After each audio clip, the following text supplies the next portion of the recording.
ton bise. Réveille ton bise.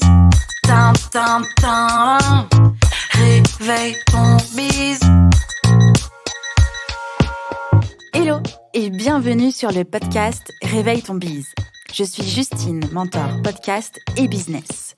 J'aide les entrepreneurs à développer un business qui leur ressemble grâce au Human Design et sans prospection grâce au podcast. Tous les lundis à 6h, je me mets au défi de vous partager des conseils et de l'inspiration pour vous réveiller, vous et votre business. Est-ce que vous êtes prêts à attaquer cette nouvelle semaine à fond ? Moi, je le suis. C'est parti, bonne écoute. Hello et bienvenue dans ce nouvel épisode de Réveille ton bise. Je suis ravie de vous retrouver cette semaine après une petite semaine d'absence. D'ailleurs, c'est dans cet épisode que vous comprendrez un petit peu pourquoi il n'y a pas eu d'épisode la semaine dernière. Aujourd'hui, j'ai envie de vous parler de ce que le Human Design m'a apporté et apporte à mon business. Alors, à moins que vous soyez coupé du monde, sans connexion Internet au fond d'une grotte, je crois aujourd'hui que l'on ne peut plus passer à côté du Human Design ou encore du HD pour les intimes. Si tel est le cas, ne vous inquiétez pas, je vous pardonne, ce n'est pas grave. Je suis ravie de pouvoir vous en parler aujourd'hui et de vous partager surtout ma propre découverte, mon expérimentation et l'impact que le Human Design a dans ma vie et par prolongement logique dans mon business. Alors, voici un petit peu le sommaire de cet épisode du jour qui va être, je pense, peut-être un petit peu plus long que d'habitude. Alors déjà, je vais vous parler de qu'est-ce que le Human Design et surtout ce que ce n'est pas. La découverte et ma rencontre avec le Human Design, l'expérimentation du Human Design qui est une sacrée aventure et l'impact du Human Design dans mon entreprise. Allez, c'est parti, on y va. Qu'est-ce que c'est que le Human Design et qu'est-ce que ce n'est pas ?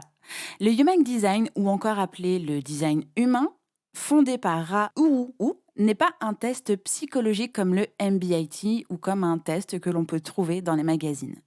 Il est, à mon sens, le système le plus complet de connaissance de soi et une véritable science de la différenciation, car, roulement de tambour, vous êtes unique et par conséquent différente d'une autre personne. Le Human Design s'appuie sur l'astrologie occidentale, l'I-Ching chinois, les chakras hindouistes, la Kabbale, l'arbre de vie, la physique quantique et le code génétique. Le Human Design n'est pas un test de personnalité, il n'est pas basé sur un système de croyances, il n'est pas basé non plus sur une religion, ce n'est pas une philosophie et ce n'est pas non plus du développement personnel. Le Human Design, c'est une science de la différenciation basée sur d'autres sciences, un outil complet, le plus complet selon moi, et une aventure pour apprendre à se connaître.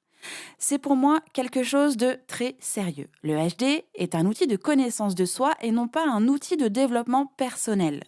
Je pars du principe que pour faire du développement personnel, il faut déjà se connaître, même un minimum, pour travailler sur soi et s'améliorer. Ce n'est qu'une fois que l'on se connaît que l'on peut travailler sur soi-même. Ce que je trouve à la fois de concret et de rassurant, c'est que, nous ne changerons jamais d'identité. Nous serons toujours nous-mêmes. Nous pouvons néanmoins nous comprendre et nous améliorer.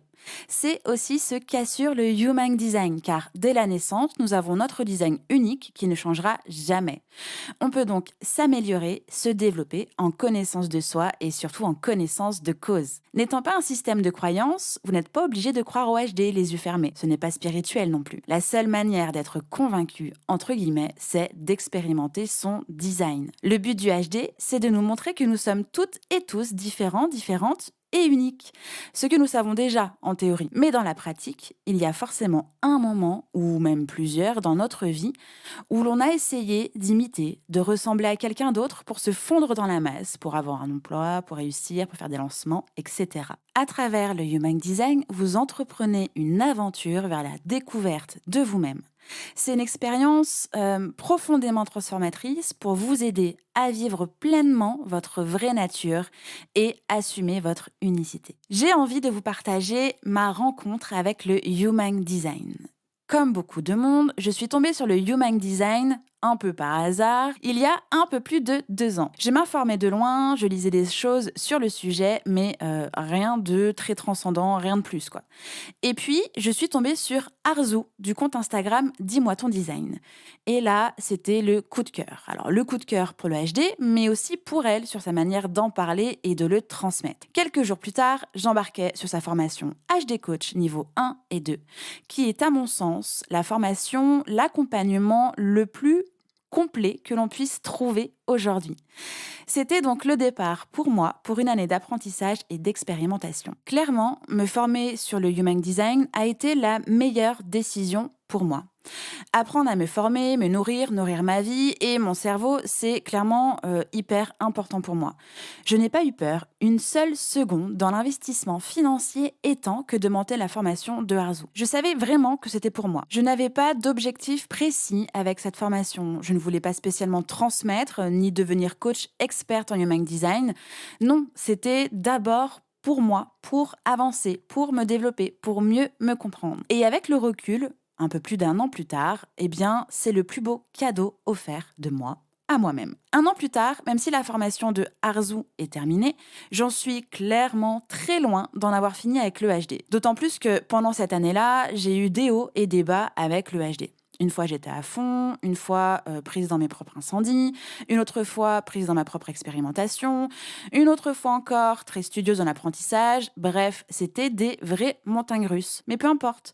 Le HD, ce n'est pas du par cœur, c'est d'abord de l'expérimentation. Ra Uru, le fondateur du HD, indique aussi, ne croyez rien de ce que je vous dis, faites-en vous-même l'essai. Ce qui fait qu'en fait, le Human Design ne tombe pas du tout du ciel.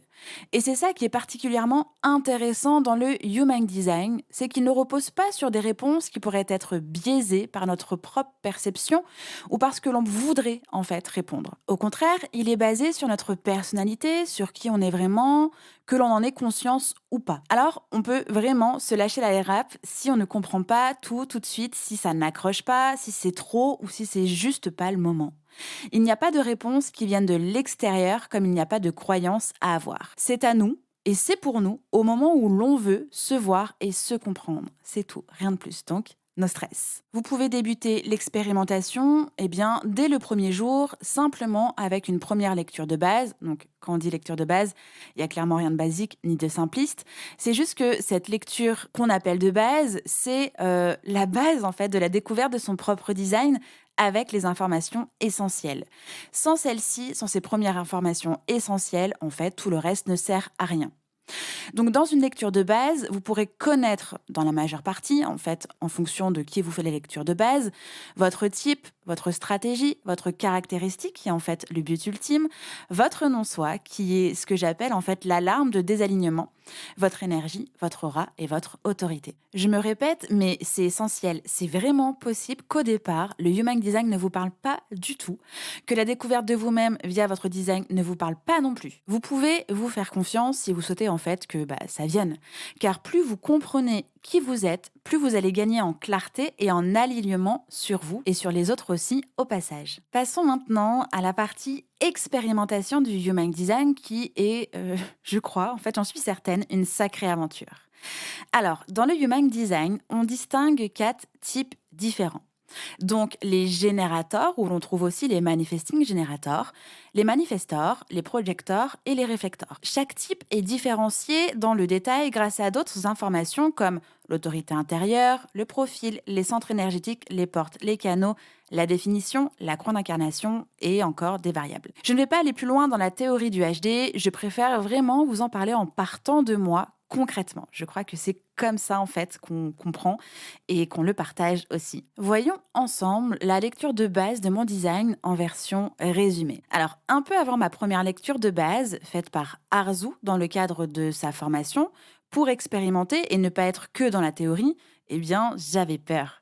Alors, pas seulement d'entendre ma lecture, mais à ce moment-là, j'avais vraiment peur de tout. Dans ma vie, je me sentais en guerre contre moi-même, en guerre avec moi-même. J'étais totalement perdue, dans un flou complet, en plein milieu de mes incendies, alors perso et pro. Bref, j'étais très prise dans ma tête et dans mes projets. Le contexte, je venais d'embaucher ma première alternante pour travailler sur la partie podcast Justin Tuned. Et cette embauche avait pour objectif de pouvoir me concentrer sur mon entreprise et la création de Mova. En même temps, j'accompagnais entre 40 et 60 entrepreneurs par mois dans le développement de leur activité. J'avais aussi un client de longue date dont la mission ne m'épanouissait plus vraiment. Bref, j'avais la sensation d'être bloquée, que mon évolution et mon pivot étaient très douloureux. Et surtout, je sentais une énorme pression constante sur mes épaules et tiraillait de tous les côtés. Il fallait que ça fonctionne. Il fallait que ça fonctionne pour que je puisse vivre encore et toujours de mon activité. Il fallait que ça fonctionne pour que je puisse rémunérer mon alternante et aussi les partenaires prestataires avec lesquels je collaborais. Bref, il y avait beaucoup de choses en place et très peu de temps et c'était l'enfer. Vraiment, c'était l'enfer. Alors, voici ma carte d'identité. Je suis générateur, comme 37% de l'humanité. Mon aura est ouverte et enveloppante. J'ai une énergie constante grâce au sacral.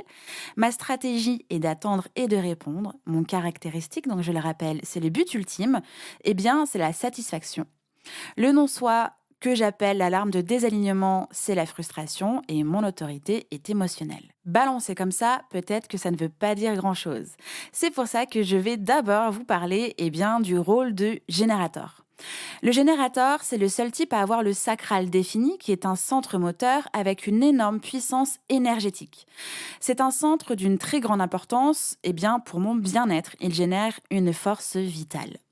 Ce qui veut dire que j'ai à disposition une énergie vitale, constante, accessible, H24, 7 jours sur 7, et ce qui fait de moi en fait une personne endurante et une vraie bâtisseuse. J'ai la capacité et l'énergie d'accomplir beaucoup de choses pendant de longues heures, si j'aime ce que je fais et que ça me procure énormément de kiff. Dans le cas contraire, je rencontre mon non-soi, donc mon alarme de désalignement qui va me procurer de la frustration, de la fatigue et de l'épuisement. En tant que moi, humaine générateur, j'aime travailler. Mais c'est important et ça me paraît très logique que je fasse un travail ou des activités qui me procurent de la joie, du plaisir, pour que je puisse dépenser mon énergie de la bonne manière. Et par conséquent, ressentir une profonde satisfaction, qui, je le rappelle, c'est le but ultime du générateur. Et ça, une satisfaction à la fin de ma journée, tout le temps en fait, c'est l'idéal. Pour pouvoir m'endormir au final en étant HS parce que je suis satisfaite de tout ce que j'ai accompli pendant ma journée. En plus, j'ai énormément d'énergie car j'ai tous mes centres moteurs de définis. Mais ça, on le voit bien plus loin dans le détail de mon design. La clé pour moi, c'est de bien choisir mon métier, mes activités, mes projets, mais aussi mes relations. C'est primordial pour moi d'être entourée de bonnes personnes, entre guillemets, pour préserver mon énergie et surtout l'utiliser efficacement. Encore une fois, mon but et le but ultime des générateurs, c'est d'être satisfaite dans tout. En parlant de relations, c'est important de pouvoir établir de meilleures interactions et d'améliorer les relations avec les autres grâce à son aura. L'aura, pour chaque type, est la façon dont les autres nous perçoivent, c'est la façon dont les autres nous ressentent. Mon aura, qui est ouverte et enveloppante, fait que j'attire naturellement des personnes à moi quand je suis moi-même et alignée. Les personnes n'ont pas de soucis à venir me parler. Elles savent que je suis enclin à la communication. Elles me sollicitent pour que je puisse répondre et donc suivre ma stratégie. La partie enveloppante de mon aura fait que lorsque je suis en relation avec, entre parenthèses, une bonne personne pour moi, la personne sait qu'elle est là avec moi, inclus dans ma vie, ma relation entre deux bonnes mains. Je suis là avec elle dans l'instant présent. Et je me suis bien reconnue dans toutes ces informations. J'aime travailler, j'aime générer, produire, créer, faire, refaire encore et encore. Merci, mon sacral. La seule condition à tout ça, c'est que je prenne du plaisir à le faire. Il faut que je sois vraiment en train de kiffer. La frustration est le non-soi du générateur. C'est un peu le signal qui montre qu'on est en désalignement, que l'on peut changer quelque chose pour nous réaligner. Sans ce signal-là, ce signal d'alarme, on peut continuer dans la même direction désagréable, voire douloureuse. Le but ultime à atteindre constamment. Donc là, je parle du caractéristique, de la caractéristique. C'est le langage technique du HD, ce qu'on appelle aussi la signature. C'est le but ultime, ce que je veux atteindre tous les jours. Donc, c'est la satisfaction. Et c'est vrai, à partir du moment où je suis satisfaite de ce que je fais, même la chose la plus petite, la plus futile, eh bien, même dans mes relations, j'ai de l'énergie et je suis satisfaite au plus profond de moi. J'implémente ça au quotidien et au maximum pour ressentir à la fin de ma journée une profonde satisfaction. Ce jour-là, lors de ma première lecture de base par Arzu, je n'avais vraiment pas envie de me lever, je traînais du pied. Je devais gérer la mission d'un client dans lequel je ne me sentais plus épanouie. C'était un gros signal pour moi. Soit je n'avais pas mis ce projet au bon moment dans ma journée, soit il fallait que je m'en libère totalement. La stratégie, c'est la façon dont nous communiquons avec les autres et avec la vie. De chaque type découle une stratégie. Ma stratégie, qui est celle du générateur, est d'attendre et de répondre. Si et seulement si j'écoute la réponse oui ou non de mon sacral. Pour m'aider, c'est important que l'on me pose des questions ou que je me pose des questions fermées. Par exemple, est-ce que tu as faim? Oui. Qu'est-ce que tu veux manger? Eh bien, là, je n'ai pas de réponse mécanique sans réfléchir et donc passer par le mental. La réponse vient du sacral et de son énergie. Si je fonce alors que la réponse est non, ça va avoir pour conséquence de créer de la résistance, de la fatigue, de l'épuisement et donc de la frustration. Si c'est un oui et que je ne fonce pas, eh bien, c'est la même chose. C'est pour ça que c'est important pour un générateur d'écouter le oui et le non. D'autant plus que c'est très compliqué de se désengager par la suite pour un générateur, même s'il se rend compte en cours de route que bien, c'est non, vraiment. La seule façon de se dégager d'un engagement, c'est d'avoir une nouvelle invitation, donc une demande extérieure qui va pouvoir procurer du kiff. À ce moment-là, j'étais complètement en guerre avec mon mental. Les choses dans lesquelles je m'étais engagée et dont je n'arrivais pas à me libérer, les décisions que je prenais pour les autres, les choses que j'avais initiées de moi-même sans que l'on me demande quoi que ce soit. Bref, je devais me faire confiance à nouveau. Faire confiance à mon sacral qui sait, lui, si oui ou non, j'ai de l'énergie pour ça et surtout si j'en ai vraiment envie, si c'est bien pour moi. C'était à moi, et c'est toujours le cas aujourd'hui, de prendre soin de mon énergie, de prendre soin de moi-même, de poser mes limites. En suivant ma stratégie, elle était là la clé, devant mes yeux. Surtout, j'ai pris conscience qu'en disant non aux autres, eh bien, je me disais oui. Et ça, c'était vraiment un grand pas. Surtout avec ma porte 29, qui est la porte de la persévérance et qui est aussi appelée celle du yes man. Mais ça, c'est encore un détail que l'on voit plus loin dans le HD. Il y a eu une autre prise de conscience. J'avais la sensation, et surtout, je me comparais à une amie entrepreneur qui est MG, donc Manifesting Generator, que c'était OK de faire les choses plus lentement. Je suis comme ça, mon type est comme ça. Ce sont les MG qu'on peut dire qui vont un peu trop vite. J'aime faire les choses étape par étape, une chose à la fois, de façon méthodique, dans l'ordre. Et je culpabilisais énormément de ne pas faire plus de choses plus rapidement, de ne pas switcher d'une chose à l'autre en un battement de cils. Je ne suis pas comme ça. Je suis faite et j'aime ça pour faire step by step, en suivant un plan et des étapes. Genre, moi, je m'éclate à Ikea, quoi. Mon focus est constant et il est juste, il est parfait pour moi. Ce qui ne m'empêche pas d'avoir des idées, beaucoup d'idées même, mais c'est important pour moi d'attendre que quelque chose vienne à moi, que l'on me pose une question, que l'on me demande quelque chose. S'il vous plaît, pensez aux questions fermées, de voir un signe de l'extérieur avant d'initier quoi que ce soit. Alors bon, je vais pas attendre qu'une colombe blanche passe au-dessus de ma maison ou un souffle doux sur ma joue pour savoir si oui ou non c'est le moment pour moi. Je saurai quand c'est le moment pour moi. Je ne dois pas foncer immédiatement. Je n'aime pas de toute manière foncer immédiatement. Par exemple, avant de lancer Mova, j'avais en tête d'accompagner les entrepreneurs à créer et lancer un podcast au service de leur business. Et donc ça, c'était environ fin 2019. J'avais les modules en tête, je savais par quoi commencer et quel allait être le résultat de cet accompagnement. Mais c'est à force d'une dizaine de demandes que j'ai compris que c'était le bon pour moi de lancer Mova. Et j'ai bien fait, car c'était le bon moment pour moi et pour mes clients et mes clientes. Ma vérité unique, la seule, l'authentique, vient de l'autorité intérieure. Il faut savoir qu'elle ne dépend pas du type, qu'elle permet de savoir comment prendre des décisions qui nous conviennent à nous et pas aux autres et encore moins à notre mental. En général, les êtres humains prennent des décisions avec le mental. Et c'est tout à fait logique puisque dès la naissance, nous sommes conditionnés à prendre des décisions basées sur le regard des autres, basées sur les attentes de la société et donc basées par le mental, sur le mental. Ce mental-là est très doué pour avoir l'autorité sur nous, pour tenter de contrôler notre vie. C'est d'ailleurs son jeu quotidien. Il veut nous faire croire qu'il est le mieux placé pour savoir ce qui nous convient, pour garder le contrôle total sur tout et sur nous. Le mental n'est pas là pour nous guider, pour nous aider à prendre des décisions. Au contraire, c'est le témoin de notre vie. Il permet seulement d'observer, de traiter les informations, d'apprendre des choses, etc. Alors connaître son autorité intérieure, c'est prendre conscience de notre intelligence décisionnelle et d'avoir confiance en nous. Notre autorité est innée. Personne n'est mieux placé que nous pour savoir ce qui est bon ou pas pour nous, à part nous-mêmes. Mon autorité intérieure est émotionnelle. Elle vient du plexus solaire qui est en fait le centre des émotions. C'est aussi un centre moteur. Le plexus solaire procure de l'énergie, mais de l'énergie chaleureuse qui attire les gens à moi. C'est donc parfait pour moi et c'est parfait avec mon aura. L'autorité émotionnelle fonctionne selon une vague émotionnelle. Les émotions ne sont jamais fixes, elles ne sont pas constantes. Nous ne sommes pas tristes toute notre vie ou en joie H24 par exemple. Nos émotions fluctuent en haut de la vague ou encore au fond du trou. Alors comment prendre les meilleures décisions pour moi ? Eh bien, l'idéal, c'est d'attendre la fin d'un cycle émotionnel, un haut, un bas, pour prendre une décision. Alors, ça peut être un jour, une nuit, ou 3 jours, 3 nuits, ou encore une semaine. En fait, tout dépend de l'importance de la décision. Pour faire simple, j'écoute mon sacral qui, lui, sait dans l'instant présent si oui ou non j'ai envie, si j'ai l'énergie.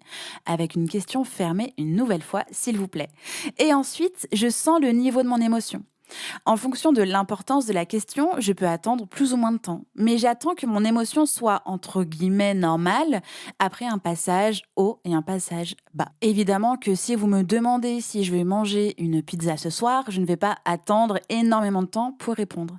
D'ailleurs, la réponse, c'est oui. Voyons maintenant, après avoir fait le résumé, en tout cas vous partager le résumé de ma lecture de base, donc les bases de mon fonctionnement, voyons ce que ça a eu comme impact dans mon entreprise. Le Human Design, c'est un outil puissant qui permet de savoir, de comprendre et de pouvoir vivre notre vie selon nous-mêmes. Il permet de reconnaître et de renforcer ses forces, ses talents pour atteindre ses objectifs et donc d'arrêter de se concentrer sur ses points faibles. Il permet aussi d'arrêter de se comparer aux autres, de se faire confiance et de prendre les meilleures décisions pour soi-même. Je crois que c'est un peu tout ce dont nous avons besoin pour évoluer et développer son business sereinement. Klaxonnez-moi si je me trompe. Comme je l'ai dit à plusieurs reprises, le désalignement, c'est un signal d'alarme. Ce n'est pas une mauvaise chose, c'est ce qui permet en fait de redresser le cap. Je le vois vraiment comme un signal d'alarme. Sans ça, on ne sait pas qu'on est complètement à côté de la plaque. Lors de ma première lecture, je n'ai pas vraiment été étonnée des informations délivrées par Arzu. J'étais confortée dans le choix que j'avais fait d'apprendre et d'expérimenter mon design. J'étais aussi rassurée de voir que je n'étais pas si désalignée que ça, alors que j'en avais l'impression. Coucou la comparaison au Manifesting Generator. Et surtout, j'ai repris conscience de qui j'étais et de tout mon potentiel. Je pouvais me faire confiance et me réécouter à nouveau.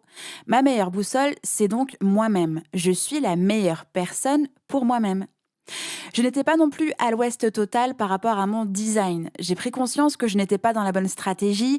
Je ne me posais plus les bonnes questions au point de subir mes journées, mes semaines et mon business. Je me sentais frustrée et fatiguée. Je me demandais plus, est-ce que je fais quelque chose que j'aime ? Est-ce que je suis bien avec les gens qui m'entourent ? J'étais là, sans vraiment être là. En fait, c'était à force de faire parce qu'il le fallait en fait pour faire tourner mon business. J'avais une énorme croyance qui était celle que je ne pouvais pas réussir, alors réussir entre guillemets, sans travailler énormément et surtout sans douleur. Il fallait souffrir pour réussir. Alors non seulement c'est faux, mais en plus ce n'est pas parce que justement je suis faite pour faire que je suis forcée de travailler 8, 10 heures, 12 heures par jour. Je peux très bien par exemple travailler 2 heures, voire très peu d'heures, et c'est carrément OK. Et surtout, je peux faire d'autres choses pour me satisfaire et libérer mon énergie. Il n'y a pas que mon entreprise, il y a moi et la façon dont je peux être satisfaite dans mon quotidien. Je vous dévoile maintenant les détails du HD qui me permettent d'avancer. Quand je réécoute ma lecture de base, je me rends compte, plus d'1 an plus tard, que mon design me donnait déjà toutes les réponses dont j'avais besoin. Ce qui ne m'a pas du tout empêché de me désaligner quelquefois pour suivre la stratégie des autres et donc me planter. Ça a été le cas en janvier dernier quand j'ai fait la réouverture des portes de Mova. Jusqu'en janvier, je suivais globalement ma stratégie HD et du coup ma stratégie marketing. Et puis j'ai eu peur. J'ai eu peur d'échouer, très peur d'échouer et de ne pas arriver à vendre, de planter mon entreprise qui était sur le point de passer en société. J'ai eu vraiment peur. J'ai du coup suivi la stratégie, le fonctionnement des autres et pas seulement leur personnalité, mais aussi leur façon de vendre. Et ce n'était pas moi. J'étais vraiment à ce moment-là en souffrance dans ce que j'étais en train de faire, mais aussi dans ma tête et dans mon corps. Vraiment, je me faisais violence et c'était épuisant. Je me suis rendu compte assez rapidement que j'étais en train de me planter et que surtout, je faisais des choses qui n'étaient ni pour moi, ni venant de moi.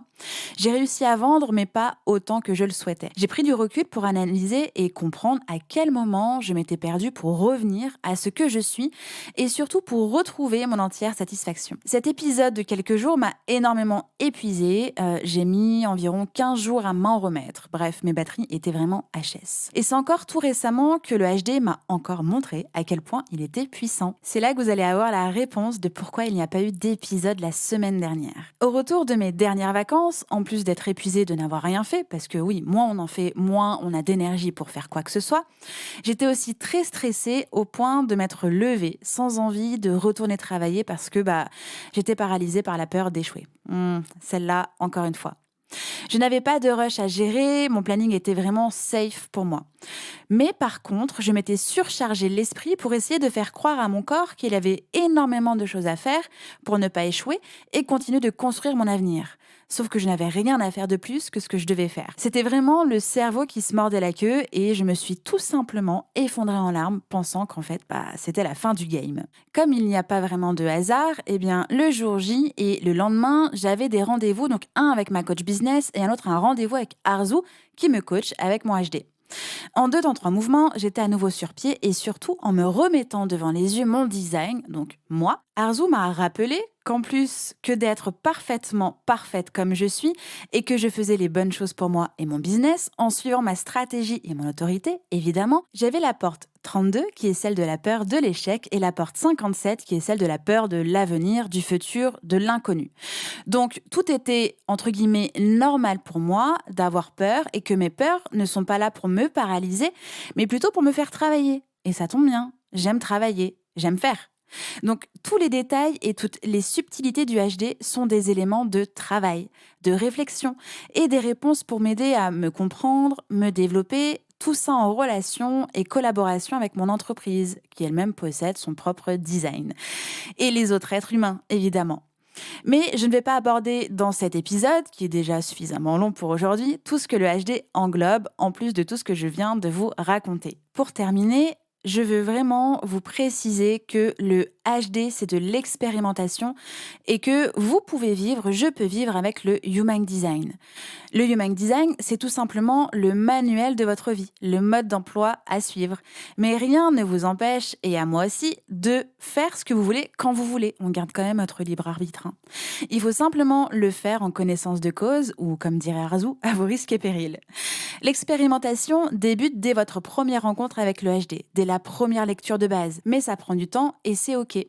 Ra Uru indique qu'il faut environ 7 années pour se réaligner. Alors vraiment, pas de pression. Le tout est de faire confiance au process et de se faire confiance, évidemment. L'expérimentation commence d'abord dans le passé en se remémorant des situations, des actions et des ressentis. Et ensuite, l'expérimentation arrive et s'installe dans le présent. Le HD est un outil complet, comme je l'ai précisé au tout début de cet épisode et comme je l'ai dit tout au long de cet épisode. Se connaître, apprendre de soi-même, c'est ce qui vous permettra de créer un business à votre image. Un business qui respecte votre rythme et évidemment la personne que vous êtes vraiment. Et elle est peut-être là la clé de votre succès. Ce qui compte au final, ce n'est pas de faire pour avoir, pour être, mais au contraire d'être pour faire et ensuite avoir. Le faire et l'avoir arrivent comme des conséquences du déploiement de votre identité, de votre être, dans tous les domaines de votre vie. Si vous souhaitez vous faire accompagner dans cette démarche-là, discutons-en. J'ouvre 5 places pour la première session du programme Réveille ton bise ou alors la possibilité pour 5 personnes de recevoir votre manuel HD Biz. Écrivez-moi par mail sur hello@justinarma.com si vous souhaitez avoir des informations sur l'un l'autre des offres où du coup le HD a vraiment une place centrale. C'est tout pour moi pour aujourd'hui. J'espère vraiment que cet épisode un peu plus long que d'habitude vous a plu, que vous avez pu comprendre ce qu'est le Human Design et surtout voir à quel point c'est un outil puissant et qui n'est pas méchant, vraiment pas, bien au contraire. Je vous remercie pour votre écoute, je vous souhaite une belle journée, une belle semaine et on se retrouve lundi prochain à fond et en forme. Ciao, ciao! J'espère que cet épisode vous a plu. N'hésitez pas à partager le podcast à une personne qui veut aussi se réveiller avec vous. Retrouvez l'ensemble des informations et des liens en description de l'épisode ainsi que sur le site internet www.justinarma.com. Si vous avez des idées, des suggestions, ou si vous avez juste aimé cet épisode et que vous voulez me le dire, direction Apple Podcast pour laisser un commentaire et des petites étoiles. Vous pouvez aussi me laisser des petits mots sur Instagram au nom de Justine-Arma avec 2 A ou par mail à l'adresse hello@justinarma.com. N'oubliez pas de vous abonner à Réveille ton bise sur votre plateforme d'écoute préférée pour ne pas louper votre réveil. On se retrouve lundi prochain, 6h, pour un nouvel épisode. Bonne semaine. Ciao!